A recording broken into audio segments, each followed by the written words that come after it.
तो कैसे हैं आप सब। आज मैं आपको क्लास 11th अकाउंटेंसी का चैप्टर फर्स्ट के कुछ topic basic terms in accounting पढ़ाने जा रहा हूं। तो वीडियो शुरू करने से पहले वीडियो को लाइक, चैनल को सब्सक्राइब और बेल आइकन को प्रेस जरूर कर दीजिएगा, जिससे हमारी पहली वीडियो आप तक सबसे पहले पहुंचे।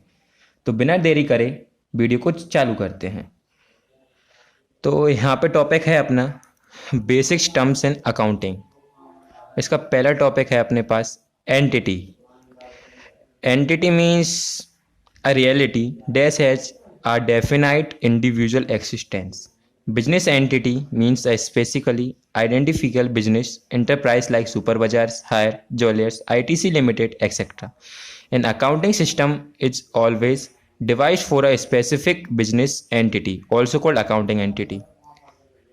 अब आप बोल रहे होंगे भैया ये क्या कर रहे हो आप, पढ़ने को तो हम भी पढ़ लेंगे, इसका हिंदी मीनिंग बताओ ना। चलो बताता हूँ, इतना सबर रखो। एंटिटी का अर्थ होता है एक कोई संस्था, अस्तित्व, कंपनी, इकाई। इधर एक वर्ड दे रखा है अपन को, entity means a reality that has a definite individual existence. Existence का मतलब होता है मौजूदगी, मतलब मौजूदगी के अस्तित्व। यहाँ पे एक कंपनियां हैं जी, इनकी अपनी खुद की एक मौजूदगी है, जिसकी एग्जाम्पल दे रखा है यहाँ पे सुपर बाजार, हायर ज्वेलर्स, आईटीसी लिमिटेड, एक्सेट्रा। तो आशा करता हूँ आपको ये समझ में आ रहा होगा। और सेकंड टॉपिक है अपने पास यहाँ पे ट्रांजैक्शंस। ट्रांजैक्शंस क्या होते हैं? Transactions event involving some value between two or more entities. It can be purchase of goods, receipts of money payment to a creditor, incurring expense, etc. It can be cash transaction or a credit transaction. इसका Hindi meaning देखते हैं। Transactions, transaction दो शब्दों में बढ़ चुका है। पहला ट्रांस और दूसरा एक्शंस। ट्रांस का मतलब थ्रो, एक्शन का मतलब टू डू। जब भी कोई दो लोग मिलकर कोई भी काम करते हैं तो वह ट्रांजैक्शन कहलाता है। जैसे कि दो कंपनियां क्या दो इकाई मिलकर कोई काम करती हैं और उन दोनों के बीच में कोई लेन देन होता है, पैसे का लेन देन, बिजनेस परचेज का, गुड्स का लेन देन, तो उसको अपन क्या बोलेंगे? ट्रांजैक्शंस। तो तीसरा टॉपिक आता है अपने पास एसेट्स। ये बहुत इंपॉर्टेंट टॉपिक है, एसेट्स। एसेट्स क्या होते हैं? जनरली दो तरह के एसेट्स होते हैं। एक अपना ये हुआ फिक्स एसेट्स, और एक होता है, वो अपन बाद में पढ़ेंगे, पहले फिक्स एसेट्स समझ लेते हैं। फिक्स एसेट्स यानी कि यार assets held on a long time basis, such as a land, buildings, machinery, plant, furniture, fixtures. These assets are use for a normal operation of the business. इसका मतलब ये है एसेट्स वो जो अपनी बिजनेस में लॉन्ग समय तक रहें, जैसे कि बिल्डिंग्स, मशीनरी, प्लांट हुआ, फर्नीचर हुआ, ये सालों साल तक चलेंगे, लॉन्ग समय तक चलेंगे और इनसे अपन को कुछ पैसा मुनाफा, मशीनरी जैसे मशीनरी है, या अपन को हेल्प करेगी कुछ पैसे कमाने में, इसको अपन अपने फिक्स एसेट्स में ले आते हैं, है ना। तो इसके बाद अपने पास आता है इधर, ये क्या है? Current assets. करेंट एसेट्स में क्या है अपने पास? Assets held on a short term basic such as debtors, accounts receivers, bills, receivers, notes receivable sorry, stock, inventory, temporary marketable, societies, cash और बैंक। सिंपली करेंट एसेट्स आप कह सकते हैं कैश, जो चलता रहता है, एक मतलब फिक्स नहीं है, जो सिंपल भाषा में फिक्स रहता है। तो अपना एक और टॉपिक आता है यहाँ पे, तो ये अब टॉपिक आता है अपना लायबिलिटीज। तो लायबिलिटीज क्या होती है? सबसे पहले हमको ये जानना जरूरी है। लायबिलिटी होती है जो कि हम अपनी कैपिटल बढ़ाने के लिए किसी से लोन लेते हैं, जैसे कि अपने सप्लायर या क्रेडिटर से उधार में परचेज करते हैं कोई चीज़, और उनको वो परचेज गई चीज़ का पैसा कुछ समय बाद वापस करना भी पड़ता है उसको, जैसे कि समय के बाद लौटाना पड़ेगा, उसे हम बोलते हैं लायबिलिटीज। इसके इधर दे रखा है long term liabilities are those debt are usually payable after a period of 1 year. For example term loan, loan से आप समझ सकते हैं लॉन्ग टर्म लायबिलिटीज को। और शॉर्ट टर्म लायबिलिटीज जैसे कि अपना चलता रहता है, जो payable with in a period, मतलब कुछ समय के बीच में अपन उनको पे करते रहते हैं। आता है कैपिटल। कैपिटल एक बहुत मेजर रोल प्ले करती है किसी बिजनेस में, कैपिटल। इसमें ये देख रखा है, हाईलाइट कर रखा है मैंने पहले पेंसिल से, amount invested by the user मतलब owner sorry in the firm is known as capital. मतलब कैपिटल को आप सीधा देख सकते हैं पैसे से। किसी भी बिजनेस ओनर के द्वारा उसके बिजनेस में पैसा इन्वेस्ट किया जा रहा है उसको अपन बोलते हैं कैपिटल, है ना। तो ये टॉपिक सिंपल था, कुछ नहीं है इसमें। ये आता है सेल्स। सेल्स क्या होती हैं? Sales are total revenues from goods और सर्विसेज सोल्ड और प्रोवाइडेड टू कस्टमर्स। सेल्स में भी कैश सेल्स और डेबिट सेल्स। यहाँ पे एक वर्ड आया रेवेन्यूज। सबसे पहले हमको ये जानना जरूरी, रेवेन्यूज क्या होते हैं। ये नीचे दे रखा है revenues, these are the amount of the businesses earned by selling its products और providing services to customers called sales revenues. Easy है। रेवेन्यूज यानी कि जब भी कोई बिजनेस में अपने मतलब बिजनेसमैन है अपने प्रोडक्ट्स को सेल करके और अपनी कंपनी से कुछ सर्विस प्रोवाइडर करके अमाउंट कमा रहा है, मतलब पैसे कमा रहा है ना बिजनेस के लिए, उसको अपन बोलते हैं रेवेन्यूज। इससे आपको ये समझने में आसानी हो जाएगी, ऐसी सेल्स है। तो आइए कंटिन्यू करते हैं हमारा टॉपिक एक्सपेंसेस। तो एक्सपेंसेस होते क्या हैं तो पढ़ते हैं। Cost incurred by a business in the process of earning revenue are known as expenses। यहाँ पे मतलब रेवेन्यू क्या है, अपन ने यहाँ पे अभी पीछे पढ़ा था। देखिए रेवेन्यू होता क्या है।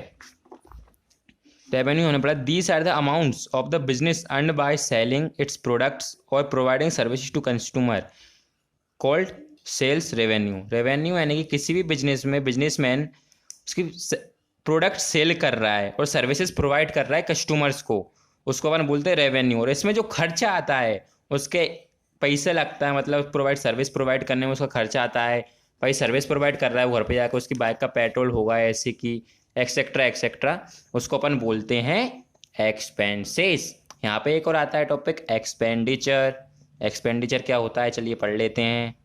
स्पेंडिंग मनी और incurring a liability for some benefit service और property received is known expenditure. Expenditure अपने खर्चे बोल सकते हैं अपन सिंपल भाषा में। एक बार आप पढ़ लीजिएगा इसको, मैं आपको अभी शॉर्ट शॉर्ट बता रहा हूँ। प्रॉफिट। प्रॉफिट क्या होता है ये बिजनेस में बहुत मायने रखता है। कोई भी जब बिजनेस चालू करने की सोचता है ना, सबसे पहले उसके माइंड में एक चीज़ अवश्य आती है कि हमको प्रॉफिट होगा कि इस बिजनेस में लॉस होगा। तो प्रॉफिट क्या होता है? The excess of revenues of a period over its related expenses during an accounting year is profit। भाई प्रॉफिट यानी कि देखिए अगर कोई बिजनेसमैन है एक महीने में 1 लाख रुपए कमा रहा है, मतलब ठीक है, और उसका 1,20,000 रुपये एक्सपेंस हो रहा है, तो भाई उसको 20,000 का घाटा जाएगा ना, 20,000 का घाटा जा रहा है। यहीं इसका उल्टा कर दें अपन, 1 लाख रुपए वो महीने भर में कमा रहा है, उसके 70,000 रुपीज़ एक्सपेंसेस में जा रहे हैं, तो उसको प्रॉफिट हो रहा है कितने का? 30,000 रुपीज़ का। इसको अपन बोलेंगे 30,000 रुपीज़, उसको भाई प्रॉफिट हो रहा है एक महीने में।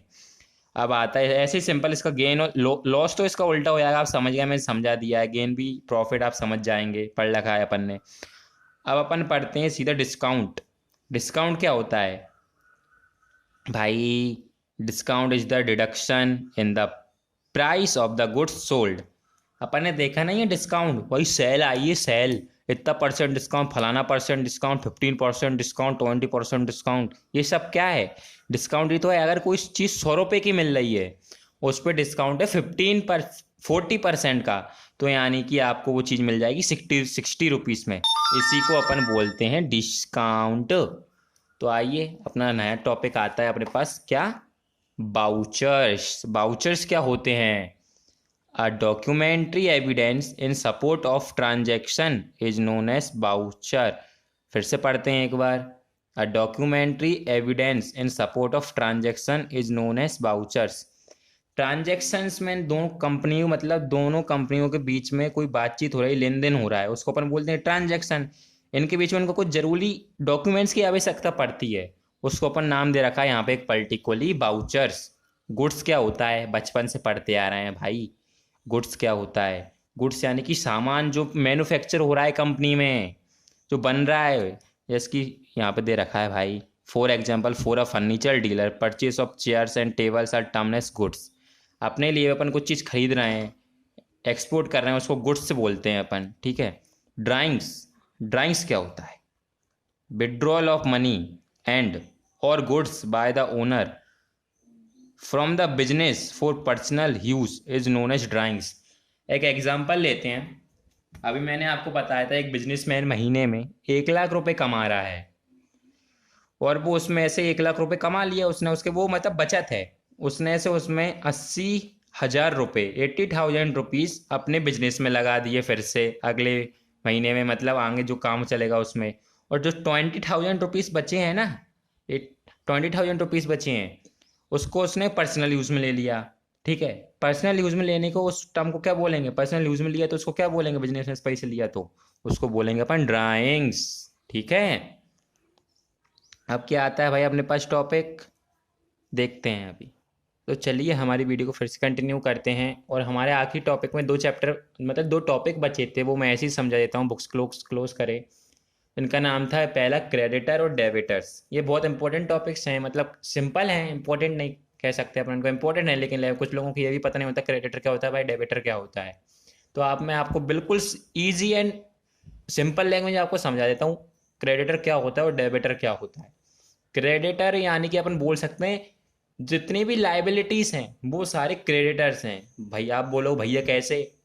इसके आप देखते हैं, जो भी व्यक्ति कुछ भी चीज को बोरो कर रहा है, जैसे borrow goods and services without paid money, money दिए बिना किसी चीज को परचेज कर रहा है, वो कहलाएगा क्रेडिटर्स। ठीक है, तो आइए जानते हैं डेबिटर्स क्या होता है। भैया के भाई आप लोग सोच रहे हैं भैया इतना सीरियस मजाक में कैसे आ गए, तो सॉरी। जानिए डेबिटर्स क्या होता है। डेबिटर्स हम कह सकते हैं वो व्यक्ति जो क्रेडिटर्स को sales and goods services provide करवाता है विदाउट रिसीव्ड मनी। ठीक है, ये सारे एसेट्स डेबिटर्स होते हैं। तो इसी टॉपिक के साथ हमारा ये बेसिक टर्म्स इन अकाउंटिंग वाला टॉपिक खत्म होता है। So thank you for watching my video. मैं जल्दी कोशिश करता हूँ कि चैप्टर 2 के लिए अगली वीडियोस बनाऊँ।